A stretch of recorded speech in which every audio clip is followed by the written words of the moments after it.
if indeed there were cover-ups, but I'm not prepared to make myself look a fool in front of the electorate. In other words, I'm more aware of my political career and more concerned about my political career than I am about the unity of the cabinet. That's the other way of looking at it, isn't it? I don't think he's damaged his political career, though, by making the decision to resign. I'm not altogether sure. We'll have to wait a few years to find that out. Yeah. But the issue isn't whether he's damaged his political career or not. The issue you seemed to want to discuss was whether it was the right thing to do or not. Now, do you think his resignation was the right thing to do, given that he previously, on many other issues, has been prepared to allow cover-ups? You've got to remember that Heseltine was in the cabinet when Thatcher was lying to Parliament, and I don't remember seeing him running down to Parliament to tell people. Well, this has been going on for some time. I mean, the lies have come out. Indeed it has, but you see, Heseltine isn't saying the lies have reached such a pitch that this honest man can't continue any longer. He merely was not prepared to risk an injury to his political career by going back to the electorate, going back to the media and saying, well, I withdraw what I've said earlier. Do you think there would have been very much damage done, though, if he had... I'm more concerned with what you think at the moment, because we've yet to glean your opinion. All we've established at the moment is you seem to know very little about it. No, this is why I'm phoning up to ask you. Well, I've just given you some factual things. I'm not going to give you an opinion. I think you need to digest the facts and then form your own opinion. Okay. All right? Right, fine. Ta-ra. I'll do, Derek. Hello, Alan. Yep. It's Honky Tonk Derek again. I phoned up the other night about piano music. Yes, we remember you well. I was going to ask you, why is it not popular on the radio? I've no idea. Perhaps it's because the listeners don't like it. I'm sure there's thousands of listeners out there that like it. Well, I asked you earlier, Derek, to name a few, and you were unable to, and I doubt that Well, ability... how can I name a few listeners when I don't know them? Well, Derek, I'm sure that if we put on a honky-tonk music programme, we would be inundated by nothing. Yeah, well, Because there's other independent radio stations as well. Well, listen to that one, then. Yeah, but there isn't any on them other stations. Oh, well, perhaps we're all getting it wrong, Derek. Perhaps we're all wrong. What we really ought to do is abandon the charts, abandon jazz, do away with soul music and play all honky-tonk. Or do you actually think, perhaps, it's a slight chance, I know, a tiny, minuscule chance, I know, but do you think it's all us that's in step and you that's out, you barn pot? Keep listening to Mrs. Mills. It's driving you crackers, but it's better than talking to me. Hello, Pedro. Hello. Hello. This Christmas I've got a dog and I'm fed up with it and I don't want it no more. Then take it to the RSPCA. Well... And you shouldn't have got one. Yeah, well the thing is, I was wondering if I could get in trouble with the police for eating it. Only if you're caught. Now then, it's time for the melodic moment, which has got to be better than listening to Pedro the Pillock. Hey, you feeling blue? Because your car ain't right for you. Bradshaw's Car Delight. New and used, they've got it right. Cars with dealer bill. Lowest prices, it's a steal. Bradshaw's have today 400 cars to drive away. So who you gonna call? Bradshaw. Yeah. Press 54083. There's a car for you at Bradshaw. Who's the biggest Ford dealer? Bradshaw. And where'd you get the best deals? Bradshaw. I can't hear you. Hey, Bradshaw's. Right. Kitchens from Belle Cuisine at half price. Yes, half price. Appliances from Belle Cuisine at half price. Yes, half price. When you choose from our superb Rapide range, available in 2 weeks and ready assembled for easy installation. Only from Belle Cuisine, Lancashire's #1 kitchen company. And what's more, apart from your deposit, you pay nothing until May 1986. Call into your nearest Belle Cuisine showroom today or telephone Cleveland's 864141. Find finesse in the Hounshill Shopping Centre and you found the handbag and luggage sale you've always dreamed of. Finesse is the handbag and luggage superstore selling quality handbags and luggage from all the leading names. So hurry to Finesse while stocks last. Up to 20% off selected any handbags, 20% off selected Samsonite, Antler and Delsey luggage, and a massive 40% off selected custom suitcases. So for those special sale bargains, remember to shop with Finesse. Hounshill Shopping Centre, Blackpool. Are you thinking of visiting Tenerife this year? Bispam Travel Centre actually own their own apartments in the luxurious development of Parque Santiago in Playa de las Americas. As we sell through our own APTA-bonded travel agency, we can offer these holidays at considerable savings on normal prices. We even include convenient day flights from Manchester. Contact Bispam Travel Centre for a truly luxurious apartment holiday at an ordinary price. For a copy of our brochure, phone Blackpool 58971. That's Blackpool 58971. Now showing Robin Ross 2, the sequel. Just as you thought of staying in next Monday night, Robin Ross returns to the halfway house on the A6 between Preston and Chorley. Allan Beswick, Rose Radio.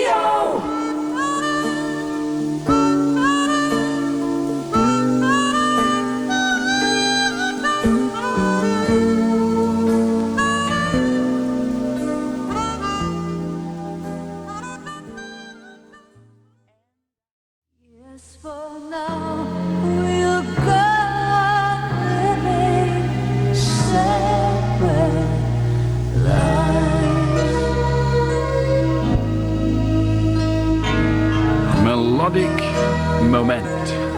Two pretty records, back to back. British Rail YTS scheme, or at least the vociferous members thereof, told me today that they don't like it. Well, they can lump it.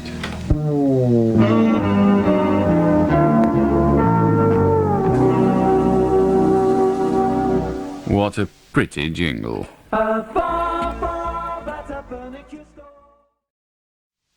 Back to the lines. If you want to join us on the phone in, you've got just about an hour to do so. The number is Preston 561000. Keep trying, it's the only way you'll get through. First caller in this lump is Craig. How do? How do, Alan? Just after a bit of free legal advice. I've just started a small business, and what I want to know basically is I'm going to be taking some employees on, but they'll be on a self-employed basis soon. And what I want to know is if I make up a contract and they sign under the terms of that contract, are they totally bound by that contract?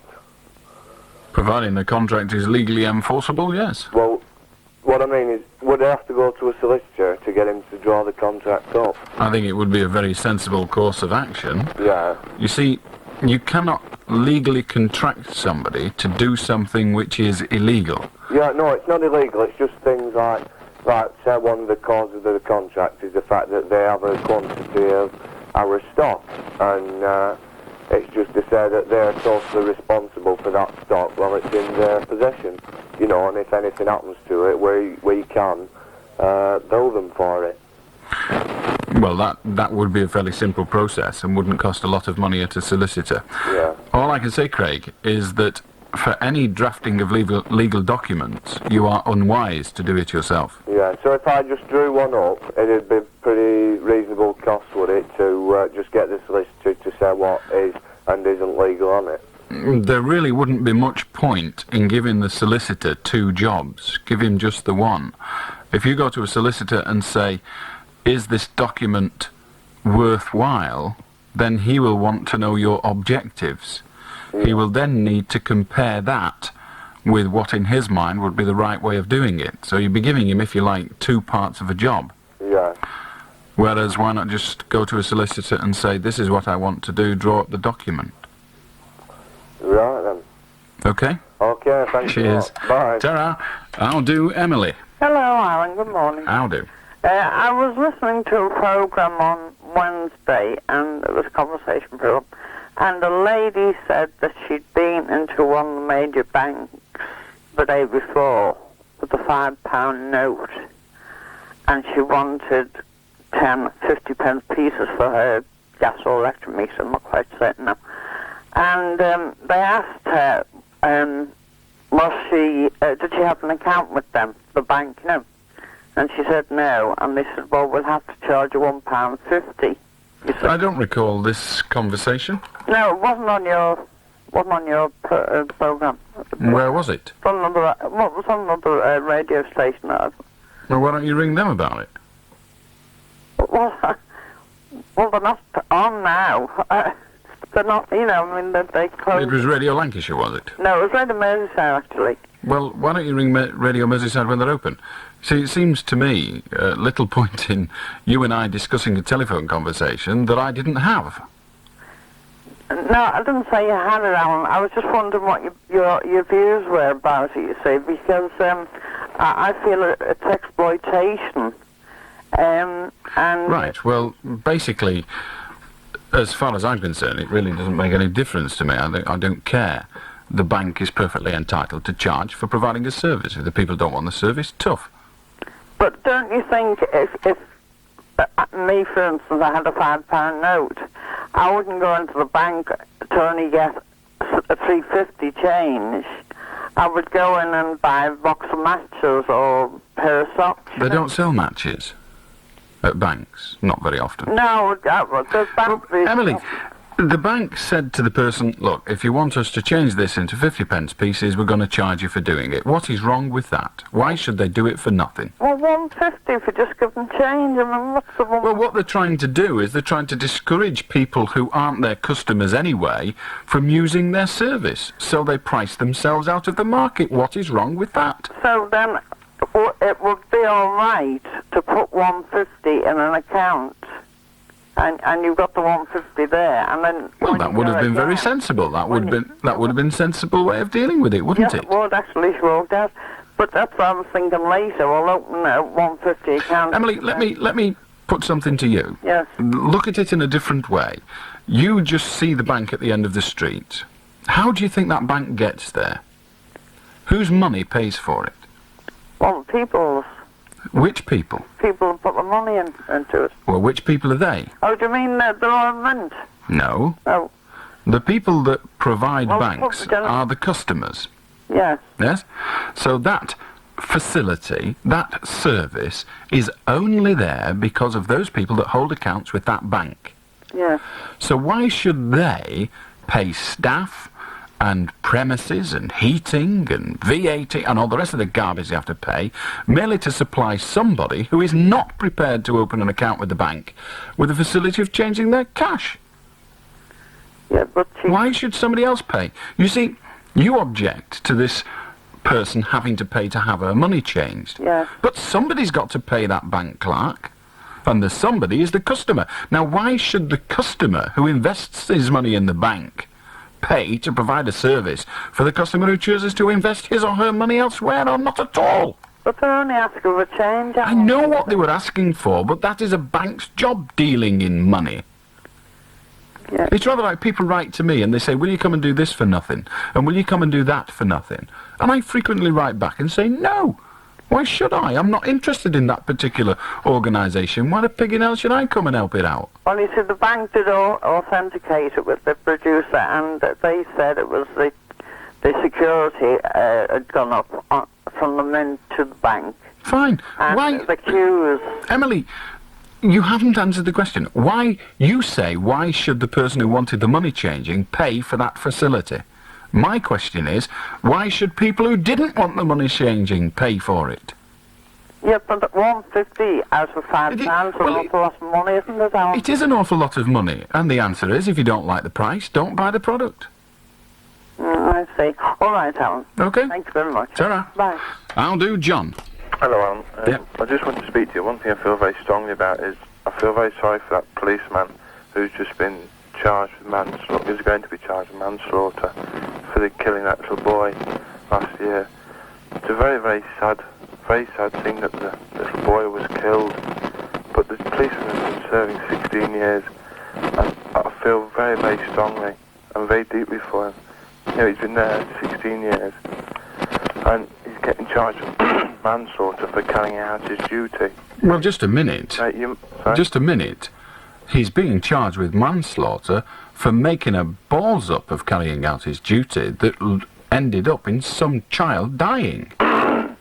He's not being charged with carrying out his duty.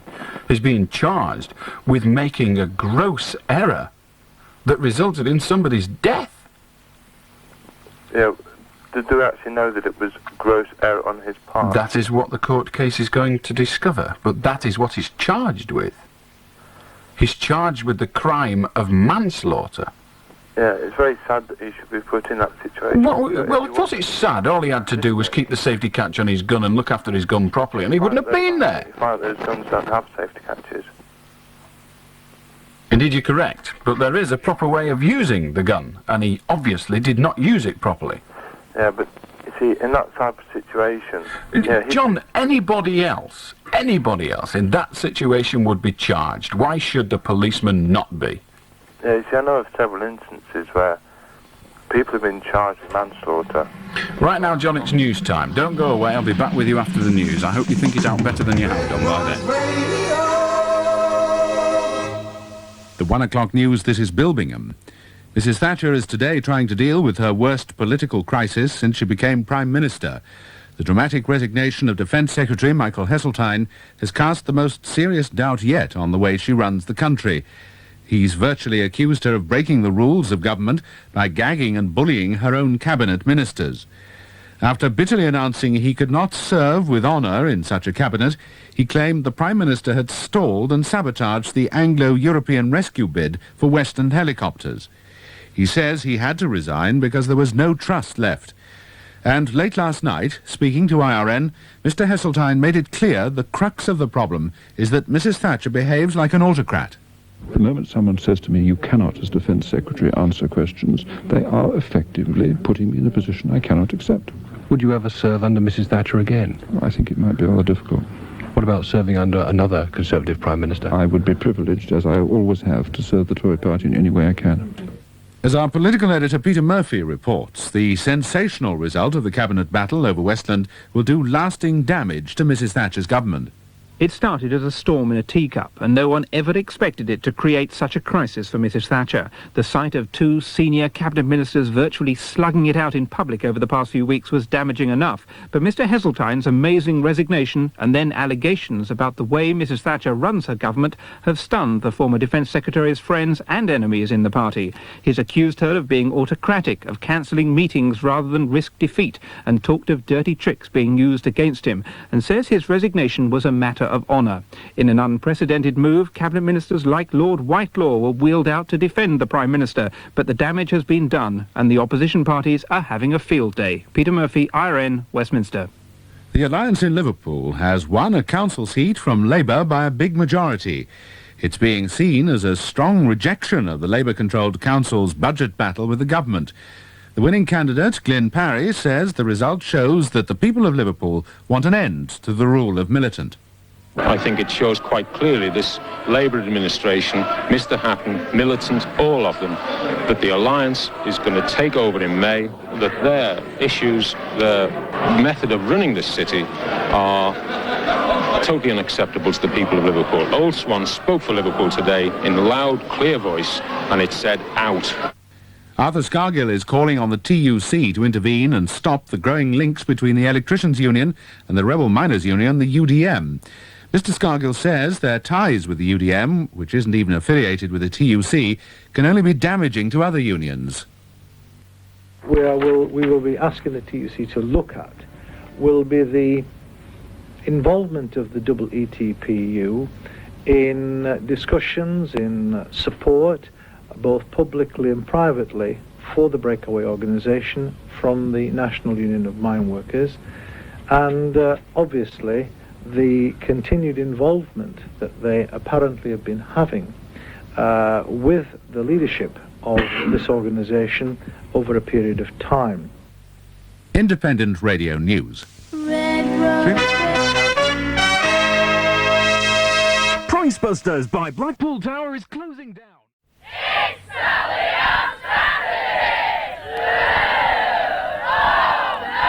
Oh, yes, it is. I'm back with a regular request spot between 12 and 2, playing your kind of music on Saturdays.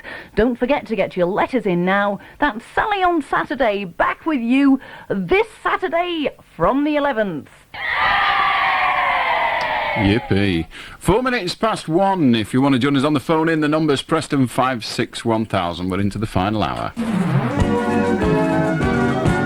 Allan Beswick. John, we're back together. Yeah.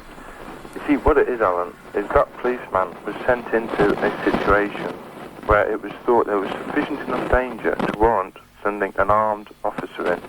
Now, if he was searching the room and there was apparently no danger, and then all of a sudden there's a movement under the bed, he has got to react in a split second, because although it was just a child, it could have been a gunman under that bed. And he had to react in a split second.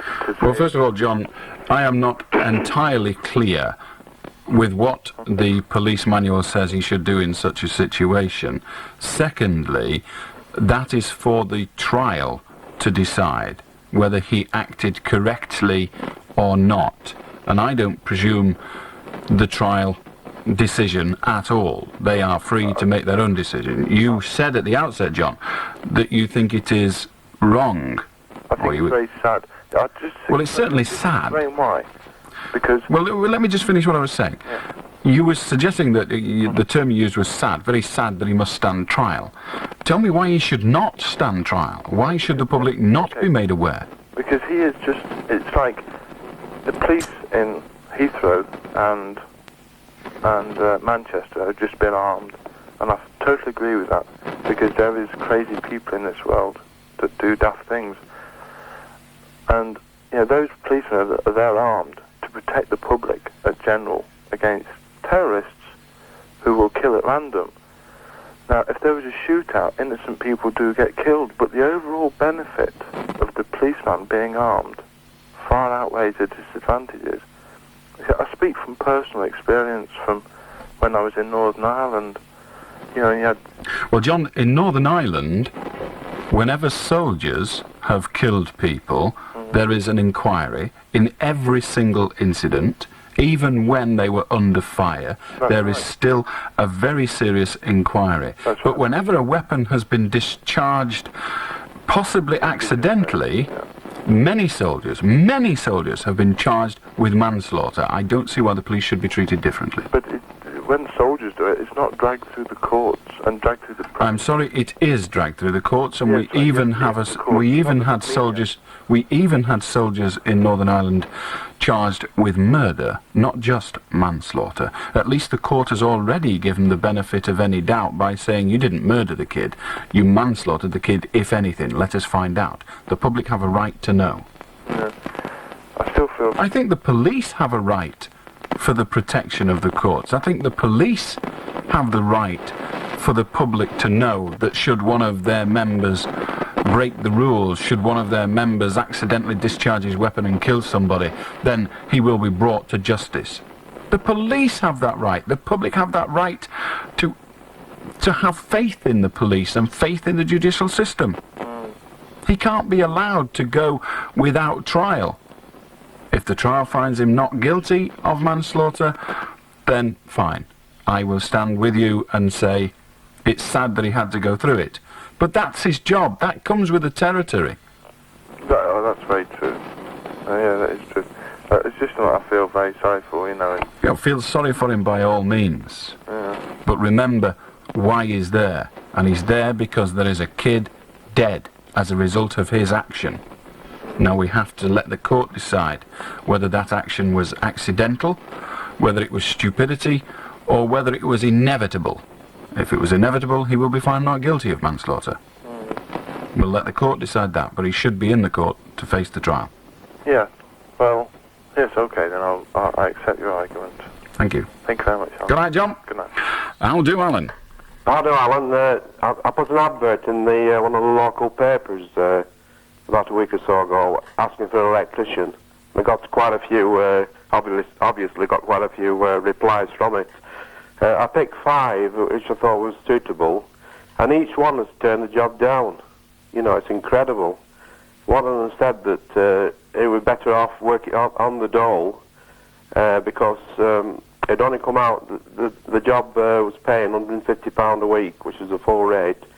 It's only coming out after tax and insurance with £112. And it only needs to work half a morning to make that money up. You know, and the other ones, I think they're on the same opinion. They haven't said anything, but they're the same. Well, just a minute. You seem to have lost me somewhere along the line. It's probably my rank stupidity, but you've lost me nonetheless. Yeah. You got a lot of applications. You advertised a job, first of all. That's right, yeah, I did. So Yeah. you advertised a job, you got a lot of applications, Yeah. you chose 5, you made a short list of 5, and none of them want to take the job. No, that's true, yeah. Because they would be better off on the dole. I should think so. One of them has blatantly come out with that, you know, that said that he's better off as he stands now on unemployment benefit doing just the odd morning. Well, it sounds to me, Alan, that you must be paying god-awful wages. No, it's the union rate. Well, okay, the union rate is garbage. Grade 1 union rate. Well, I can't, you can't afford to pay anymore because the point Well, is- okay, you can't afford to pay any more, but that person can't afford to take a drop in pay just to work for you. He's not some kind of charity. It's not drop in pay, it's grade 1 union rate I'm paying, you see. It is a drop in pay if the net result is less money than he's getting now. That is a drop in pay. Whatever the rate you're paying is irrelevant. Well, it's not less money than I'm getting now. I'm sorry, Alan. I seem to recall you saying... With his moonlighting... Yes. Alan. He can make more. Alan, you're in business. Yeah. Yeah. Are you in the business because you like it? Yes. And are you in business to help other people? Certainly, yes. Yeah. Are you in business because you think it's a very charitable thing for you to do? Yes, true. Liar, you're in business for money. I am in business for money. Right, well, so's he. Yeah. Now, okay, I am not defending the fact that he goes out and works the fiddle, and I hope he gets caught, and I hope he gets banged in prison for it. But the fact still remains that his role within his family is to get as much money as he can. That's true, yeah. Now, that's all.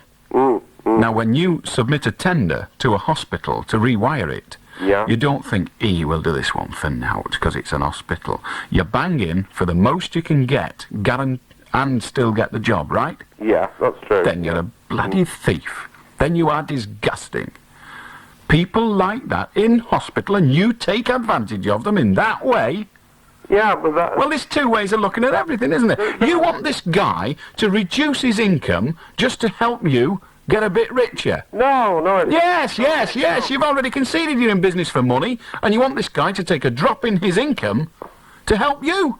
Well, shove it, pal. Put the money up. It's in the point I'm bringing up. The point is... No, it's not. You wanted to bring up an entirely different point. You wanted to ignore the fact that it is your greed that makes it so that man cannot make enough money out of you. Well, I'm sorry, Alan, you haven't succeeded, because I'm rather wiser than that. There's so many jobs going now that people won't take because the money they're getting on the door, the money they're moonlighting,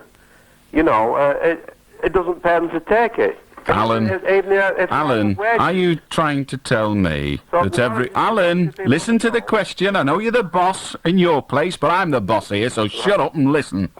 Are you telling me that everybody on the dole is moonlighting? No, not everybody. Excellent. We've established that. Quite a lot of them are. Well, it may well be quite a lot, Alan. And I hope those that are take the work off you.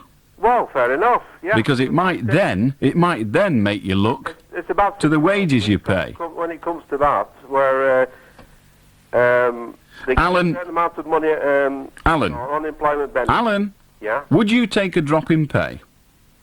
Would I take a drop in pay? Repeating the question always gives you time to think, but would you? Yes, I would. You would? Sooner than be on the dole. Sooner than be on the dole. Yeah, I work for you have my undying admiration. I would, definitely. That's an honest...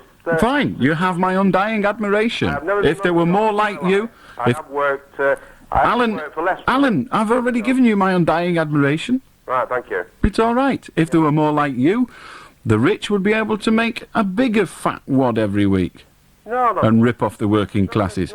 The work ethic was created, the Victorian work ethic was created by the rich to enable them to get richer on the backs of the poor. Yeah, but money isn't everything. It's job. Money isn't everything. You're absolutely right, Alan. So, what I suggest you do is next time you advertise, put the money up. What, £200 or 250? 300 if you like, because money isn't everything.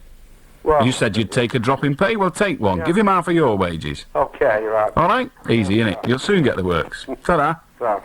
How do, Tony? How do, Alan? I'm ringing up mainly to express my disgust at British police being armed in British airports as they are at the moment. I don't think anyone is pleased about it, Tony, least of all the police. Would you like to tell me what you consider to be a reasonable alternative? Certainly, I believe that we've got services in this country that can provide that service without arming the police. So you feel what? That the army should be there? Definitely. Is it less horrendous and less of a shock to a civilian in the airport to see a soldier wielding his SLR or SMG rather than a policeman? I would say so, yeah, because one expects a soldier to carry a weapon. I accept that one expects a soldier to carry a weapon, but do we expect to see soldiers in our airports? Well, it's an inevitable consequence of the political climate as it stands today. Indeed. If you can accept the inevitable consequence of soldiers being in the airports, really what you're accepting is the inevitable need of firearm protection at airports. Oh, yeah, definitely. Yeah. Then does it really matter whether it's a soldier or a policeman? Yes, it does. Why? Why? Well, let's face it. The police, well, go back 2 callers. We have a case of a policeman going in, as you said yourself. He's not yet. The court will decide whether he's guilty or not. Let me help you in your difficulty. We have a case coming up where a policeman has been accused of negligently discharging a firearm. But we have more cases of soldiers being accused of that self-same crime, offence, or what have you. True. Soldiers don't become infallible just because the colour of the uniform is khaki rather than blue. No.